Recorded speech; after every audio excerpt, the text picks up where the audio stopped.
What's up, everyone? All Electric Muscle here today, back with Ryan and his Model 3. You have about, what, 2,500 miles on it now? About 2,700 now, yeah. 2,700 miles. So I want to do a Model 3 versus Model S video about what you like and what you don't like. So just your Model 3 alone, what do you think the Model 3 has the advantage over compared to the Model S? I think that when you compare Model 3 to Model S, especially the entry-level Model S, although they just took it off Tesla's website. They did. The stats, your 0 to 60 times, your range, and your just overall performance of the vehicle, they're not different enough to justify buying a Model S. So it's more like a luxury, like if you got the money, go ahead and get one. Yes. Model S definitely has a more luxurious ride, more features on the interior. So if you're looking for luxury, then Model S is the place to go, but you're going to pay for it. So I'll tell you right now, having my Model S, the one thing I do love is that it does feel a little bit bigger inside. It just feels a little bit like I have more space. This feels amazing too. You're how tall? 6'4". And I'm about 6 foot, 6'1", somewhere in there. And I have plenty of space, but if we have people in the back, there's absolutely no space for them. That's the one thing I can say, at least with the Model S. When you've been back there with me, did you feel like you had enough room? In the S? Yeah. Especially with me being all the way back and having my seat all the way back. The one thing that the 3 has over the S is headroom. Yes. Legroom, you're not going to really find too much of a difference, especially if front seats with their adjustability. You're going to have plenty of legroom. But the headroom in the back of the Model S, if I want to sit up straight, I'm going to be hitting the roof. Yeah, that is true. I did forget about that. But aside from that, no, it's comfortable in the back seat of your car. So the one thing I do like about my Model S that makes it feel different compared to the Model 3, obviously, is my touchscreen. I like how mine's more vertical compared to where yours is horizontal. Having the dash, I'm so used to having a dash in all my other cars that I had. It was nice having that. And the one thing I loved about it, especially with the navigation, is I like the fact that I could actually see where I'm going, like turn-by-turn directions on my dash, where on the Model 3, you really don't have that. You just have the full map view. It doesn't give you turn-by-turn directions, really. Sure. I would say that, yes, you are correct. When you sit in the Model S, you feel the luxury. You feel the difference immediately. You're sitting in it. The seat is more adjustable. You have a much higher dash. You feel more tucked down in a luxury vehicle. The screen, you do have a bigger screen in the S. However, I think the landscape screen is going to be more adaptable as time moves forward. They're talking about putting Netflix in these cars and those types of things, and having that landscape screen is going to really be just like having a computer screen. It'll be more seamless. Yeah, I gotta agree with you on that one. If I had this with my dash, I'd be super happy and super content with it. But after having the Model 3 that my wife has and driving hers around and driving in yours, I definitely gotta say, not having a dash, I will not miss it. And having this huge air vent, I think that's way better than any dash. Yeah, but I do really love the dash here on the Model S. I'm totally fine with my Model 3. I love this too. But when you get in the S and you just have all that beautiful information right there on your screen, and you can see your turn-by-turn directions, you look down naturally to see your speed, all those things, it is just a touch nicer. So there is just a slight bit of a learning curve going from your whole life looking down a dash to actually looking to your right a little bit to actually see your speed and see the stats on your car. Correct. I think the one thing that the Model 3 has over the Model S is that I don't take my Model S to work, and I won't, because it is a luxury vehicle. I'm a little nervous to actually have anything happen to it. Where the Model 3, I can see as my daily driver, and also as a luxury vehicle. It feels very comfortable and feels like something I could drive every single day and still have that luxury feeling that I have with my Model S, just without the price difference. Right, I feel the same way. This is my only driver now. I do have my pickup that I'm getting ready to sell, but this is the only thing that I'm driving. I drive it to both of my jobs, I drive it to school, and I don't feel like I'm taking a $100,000 vehicle around day in and day out. Still was a good chunk of money to buy this car, but it's the entry-level Model 3, so I 100% agree. I wouldn't feel nearly as comfortable driving your car around like I drive this car around. And the big advantage your car has compared to my car, my vehicle was built in 2017, yours was built in 2019. So you actually get the faster charging with the version 3 superchargers, where I don't get that. So we're both going to Vegas and we both need to charge at the same time with the same mileage. Everything is exactly the same. Your charging time will be a lot shorter than mine.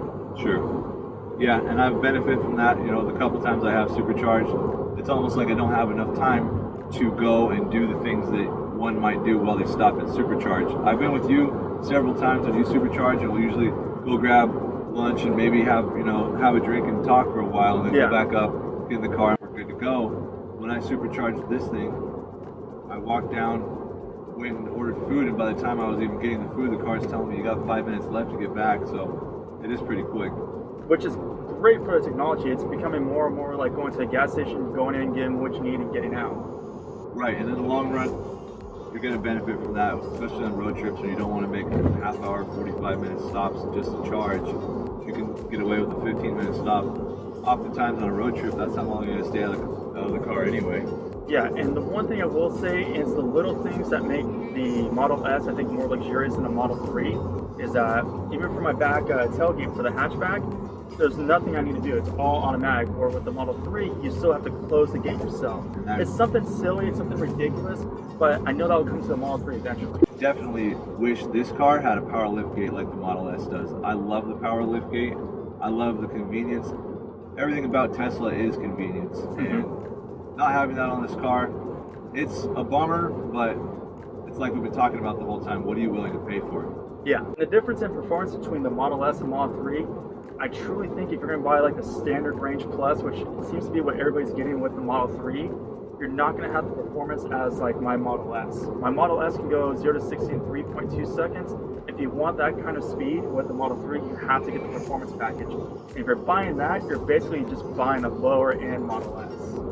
So that being said, I do feel like my suspension is a little softer, that it handles a little bit better, especially on bumpy roads. Being a Model 3, it feels very stiff to me. It just feels like you're going to feel every little bump. And you are. It is a stiffer ride in the Model 3 than the Model S. The Model S has a lot more comfort, a little bit more sway when you're going around turns, and it definitely rides smoother.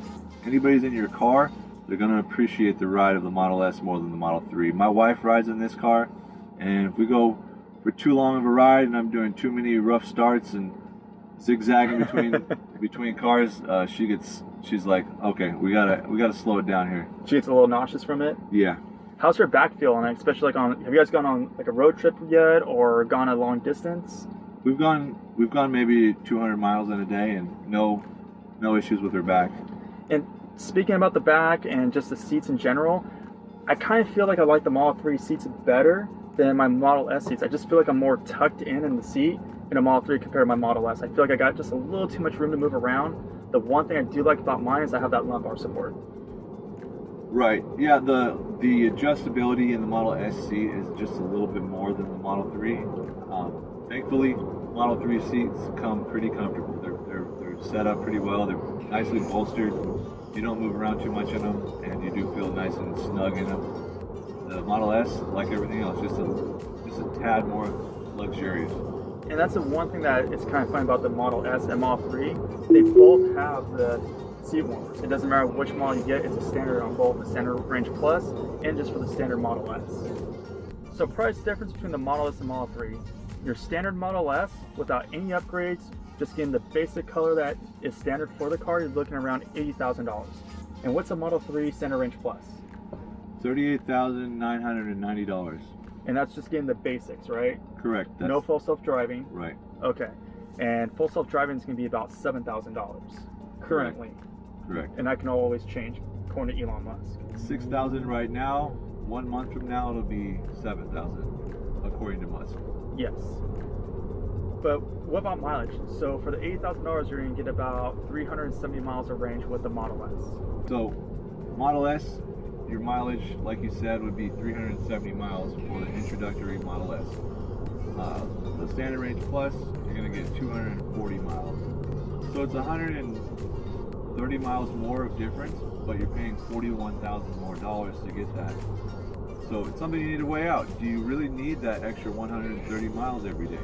And I'll be honest, I have a 75 Model S 75 kilowatt, and the average I use is 210 miles a day, and I'm still not even reaching that max. I've never really taken my car to max. So the range on this car, 240 miles.